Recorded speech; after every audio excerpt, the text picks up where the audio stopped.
샬롬. 28일 아침입니다. 또 4월 금요일 이번 주간에도 주말로 향하여 가는데요. 우리 주일을 또 잘 준비할 수 있길 바라고요. 이렇게는 또 한 달이 이제 마무리가 된 시점입니다. 그렇죠? 네. 기도하면서 잘 마무리할 수 있길 원하고요. 우리 주님 앞에 굿모닝 하나님, 우리 주님께서 오늘도 나와 함께 하심을 믿습니다. 우리 하나님과 찬양하고 하나님께 인사하고 하나님이 나와 함께 하심을 오늘도 이걸 믿음으로 확신하면서 고백하면서 하루를 시작할 수 있길 원합니다. 우리와 함께 하시는 하나님께서 놀라운 은혜를 베풀어 주실 것입니다. 아멘. 두려워하지 마시기 바랍니다. 우리 찬양하길 원합니다. 주의 피로 이룬 샘물 참 깊고 넓도다. 구원하는 그 신능력 다 찬송할지라. 찬송하세 주의 보혈 그 샘에 지금 나아가 죄의 깊이 빠진 이모 그 피로 씻어 맑히네. 죄악 세상 이김으로 거룩한 길 가는 나의 마음 성전 삼고 주께서 계시네. 주 예수를 깊이 아는 놀라운 그 은혜 하늘나라 즐거움이 매일 새롭도다. 찬송하세 주의 보혈 그 샘에 지금 나아가 죄의 깊이 빠진 이 몸 그 피로 씻어 맑히네. 아멘. 민수기 19장입니다. 11절. 민수기 19장 11절입니다. 사람이 시체를 만진 자는 이래 동안 부정하리니 그 셋째 날과 일곱째 날에 제물로 자신을 정결하게 할 것이라. 그러면 정하려니와 셋째 날과 일곱째 날에 자신을 정결하게 하지 아니하면 그냥 부정하니 누구든지 죽은 사람의 시체를 만지고 자신을 정결하게 하지 아니하는 자는 여호와의 성막을 더럽힘이라. 그가 이스라엘에서 끊어질 것은 정결하게 하는 물을 그에게 뿌리지 아니하므로 깨끗하게 되지 못하고 그 부정함이 그대로 있음이니라. 장막에서 사람이 죽을 때의 법도 이러하니 누구든지 그 장막에 들어가는 자와 그 장막에 있는 자가 이래 동안 부정할 것이며 뚜껑을 열어놓고 덮지 아니한 그릇은 모두 부정하니라.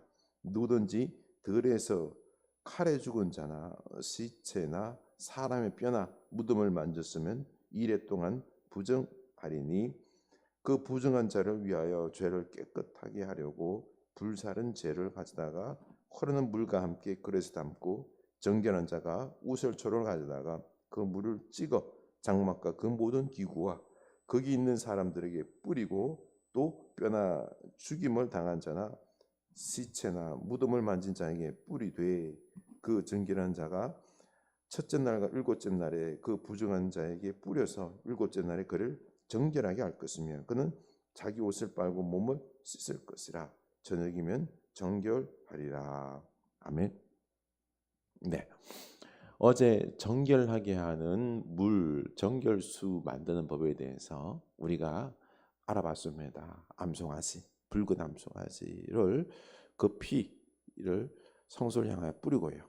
그리고 또한 그 사른 재, 백향목과 우설초와 그리고 홍색씨 함께 사른 그 재와 또 깨끗한 물을 섞어서 정결수를 만든다고 했지요. 바로 이제 그 예로 이 정결수를 시체를 만진 자에게 그에게 뿌려서 정결케 되었다.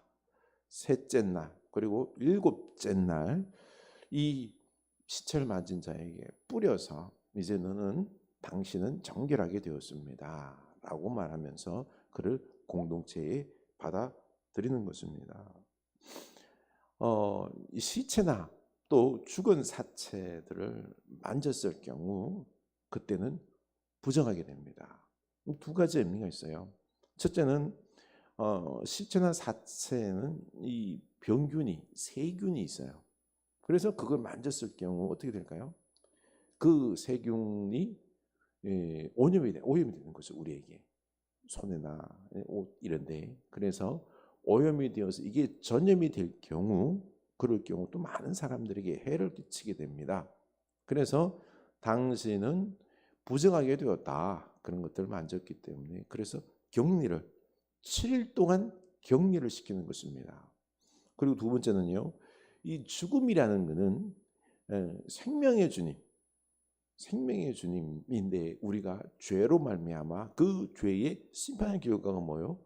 죽음인 것입니다. 이게 영적인 의미로서 죽음을 만졌다라는 것은요.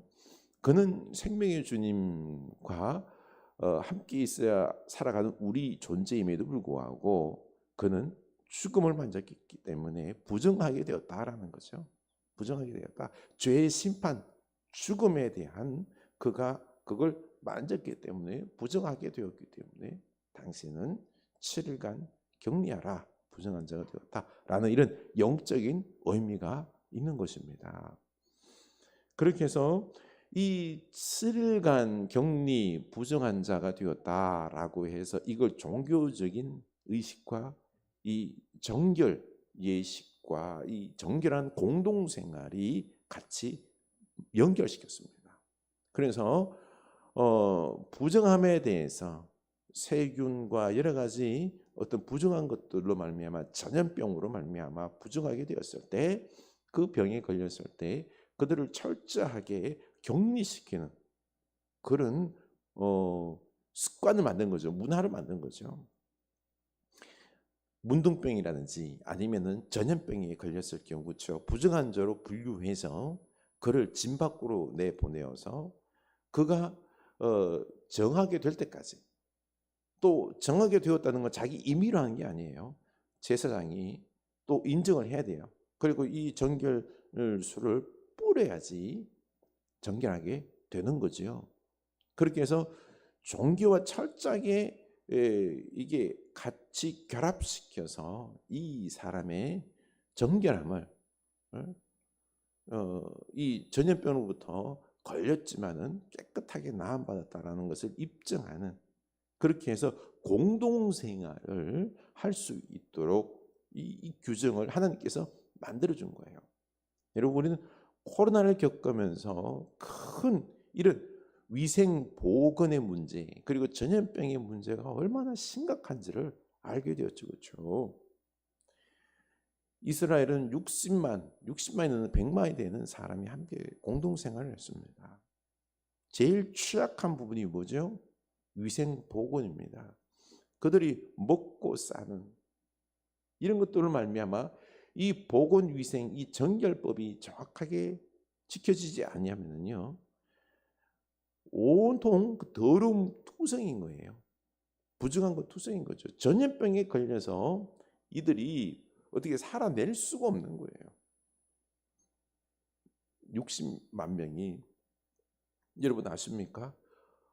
고대 도시들 중세에 있어서 고대 큰 도시들이 대도시들이 형성됨에 있어서 그 제일 첫 번째 요소가 뭔고 아니요? 뭐 그 주변에 대도시 주변에 물이 있었다, 강이 있었다 아니에요. 그건 이제 고대 도시에는 그런 부분들이 있어요.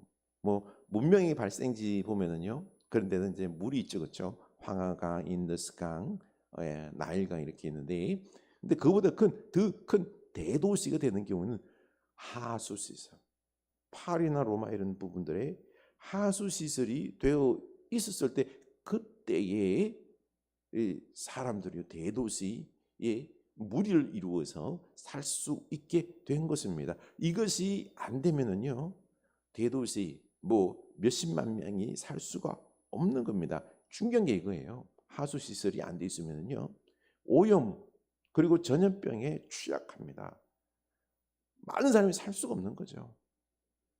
이걸 이들은 그 당시에 몰랐어요. 그런데 하나님은 몰라도 이걸 법을 만들어서 이 60만 명이 공동생활하기 위해서는 이 정결이 중요한 것이기 때문에 하나님께서는 이걸 명령으로 법으로 만들어서 이스라엘이 지키게 했던 것입니다. 그래서 보면은요,